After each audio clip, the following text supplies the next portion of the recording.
Nagbabala ka ba na bumili o mag-invest sa property? Alam nyo ba, may mga taong nagsisisi na sila ay bumili o nag-invest. Bakit? Alam nyo na ba yung 8 biggest misconception about buying property? Kung di nyo pa alam, you got to watch this video. Videos that will make you wealthy and debt-free.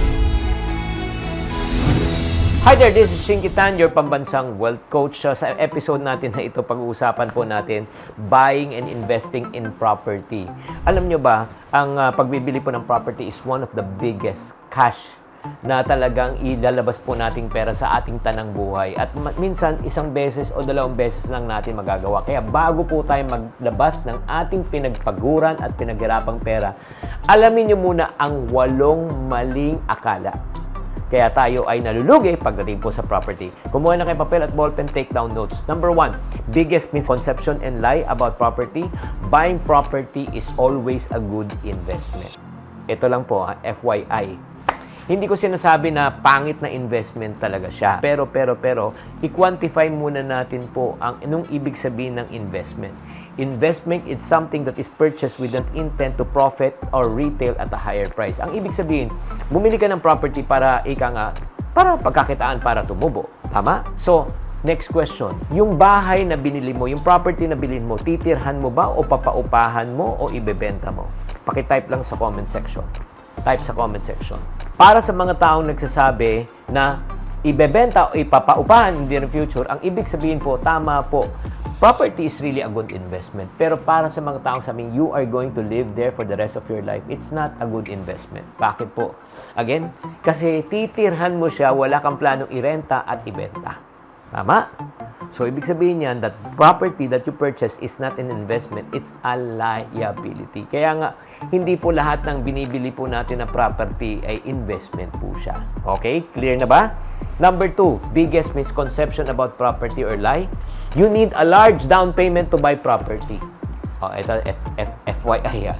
Sa panahon ngayon, ang dami na rin po ngayon na nagbibigay po ng mga reservation fee lang, no down payment, at kung may down payment kayo, broken into 2 years to 3 years. As a matter of fact, nung nag-umpisa akong bumili ng property, just to give you an idea, ang reservation ka lang, yung property is 25,000 pesos, tapos ang binabayaran ko lang per month for the next 24 months was only 12,500. 12,500 pesos for the next 24 months.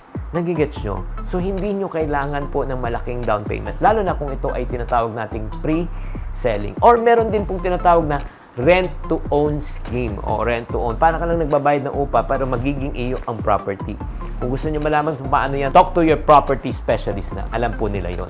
Number 3, biggest misconception about property. Antindi po nito. Antindi po nito. Renting is throwing away money. Okay? So, mas maganda, bumili ka na lang. Buying is always better. Ito lang po, FYI. Depende yan sa sitwasyon. Depende. Lalo na kung ikaw, kung meron kang negosyo, mas maganda po.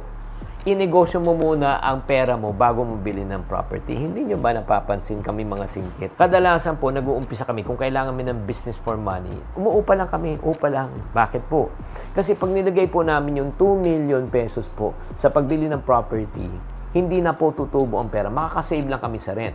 Kunyari, makakasave kami ng rent ng 20,000 a month, 240,000 a year. Diba? Pero pag nilagay po namin sa negosyo, yung 2 million pesos, pwede kumita ng 50% per annum yan. So, kikita kami ng 1 million a year. So, ang ginagawa po namin, nag-uupa na lang kami ng 20,000 naman, 240,000 a year. So, babayad namin ng 240 with the 1 million income, meron pa kaming 760. Patutubuhin namin ng pera at negosyo sa 3 taon. Sa 3 taon po, meron na kaming 2 million pesos. Doon na kami bibili ng property. Diba? So, ang kagandahan, tuloy-tuloy pa yung negosyo.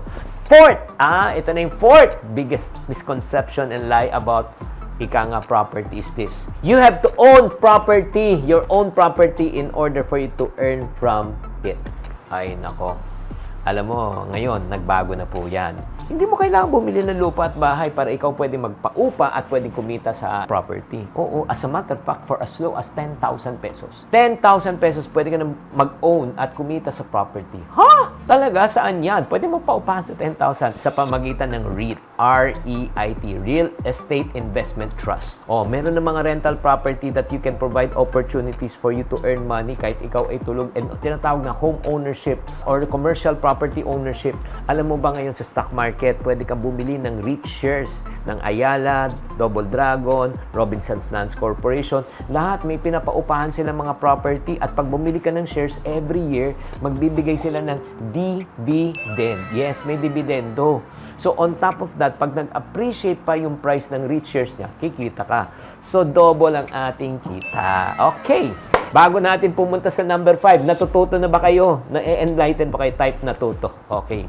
Batiin muna natin si Chris4557, si Nitoy Ibanez, at the same time, si Q from Batangas, City. Yes. Ito na ang number 5. Uy, by the way, yung number 8, number 8 po ang pinakamalaking misconception. Kaya tapusin nyo itong video na ito. Itong number 5 naman po, misconception. You should buy the most expensive property you can afford. Alam mo, mali rin po yan. Alam mo, pagdating po sa investment, kailangan natin maunawaan, hindi lang yung parang pinakamahal ang pinakamaganda. As a matter of fact, para sa akin, pagdating sa investment sa property, hindi ang pinakamahal, yung pinaka-affordable. Oo, ang pinakamaganda. Kasi sa totoo lang, kahit gusto mong bilhin ng pinakamahal, kung wala ka naman pera, di ba? Wala, di ba? Pero ang mas maganda rin, as a matter of fact, may kakilala ako, ng mga taga-Antipolo, mga taga-Rizal, bumibili lang ng mga property ng mga worth 200,000, 300,000 pesos. Tapos, ang nagbibid lang po sila, less than 1 million pesos. Napapaupahan na nila. At ito maganda, in less than 5 years. 5 years po. Kung anong ininvest nila, bumabalik. So, ano ibig sabihin po niyan? Kung 5 years, bumalik investment, so ang return po nila nasa 20% per annum. 20% times 5 years, 100% bumawi na. Ay, grabe. Napakagandang investment. Alam nyo ba, yung mga matataas na mga condo, yung mga matataas na mga property, ilang percent lang ang pwede mong kitain per year? Nasa 5 to 7%. So, it will take them at least 20 years. 20 years or 15 years bago mabawi. Pero itong mga mabababa ng mga property, 5 years, bawi ka na. O, ikaw tatanungin ko, anong gusto mong ROI yung bawi mo? 5 years or 10 years or 20 years? Di ba? Number 6 misconception about properties list. Buying a property is quick and easy process. Ay, nako. Hindi po gano'ng kadali yan. Hindi ka bumibili ng candy sa ano. Ang daming processing po niyan. I-check mo po syempre yung legalities. I-check mo kung bayad na ba yung tax. I-check mo, di ba, kung yung amilyar, kung bayad ba, clean title ba yan, rights lang ba yan. In other words, bago po kayo bumili, please, make your own due diligence. Pag-aralan nyo muna mabuti, di ba? Wag na wag kayong maglalabas ng pera pag hindi nyo naintindihan. Kung may duda, wag kayong maglabas, ng pera. Okay? And then number 7, misconception about buying property, you can always sell a property for profit. Ito lang po, yes and no lang to, Yes, tataas ang presyo ng mga property based on historical data and experience. Pero, depende rin sa lugar. Depende. What if bumili ka ng property, walang right of way? Walang daanan. Bumili ka ng property, pero yung area, medyo magulo. Yung area, yung peace and order. Di ba? Nagigets nyo, make sure lang po, yung property na bibili nyo ay talagang safe. At the same time, talagang maganda ang lugar, maganda ang location. Siyempre, location. At siyempre, may demand. And last but not the least, ito po ang pinaka-importante na kaya niyo maintindihan po. Maling konsepto pagbili ng property. You don't need a real estate agent to buy a property. Yes, tama yan. Pwede ka makipag-direct na lang. Pero, ito lang a real estate agent and a profession can help you navigate the market. Sila po ang magbibigay po sa inyo ng mga options, suitable properties for you to ensure also yung transference of tax, transference of deeds. Trabaho ng real estate agent yan. Kaya mas maganda po, dumaan na tayo sa mga taong marurunong. Minsan kasi sa gusto natin makatipid na hindi na tayo magbabayad ng 3% or 5% na commission po nila, minsan napapahamak pa po tayo. Kaya nga mga friendship, bago tayo bumili ng property, ito po yung 8 misconception ulit.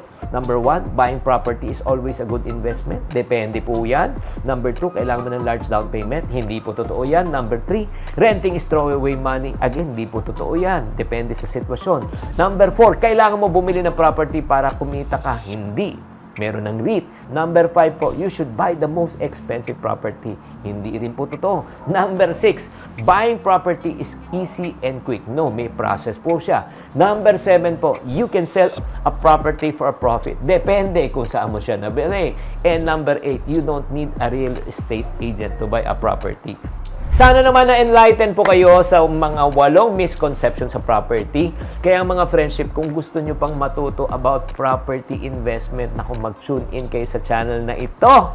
At marami pa kayong matututunan. Please, paki-comment sa comment section ano po ang natutunan nyo sa session natin na ito. And don't forget to like, share, and subscribe. Tatandaan, tamang karunungan, tamang disiplina ang susi sa pagyaman.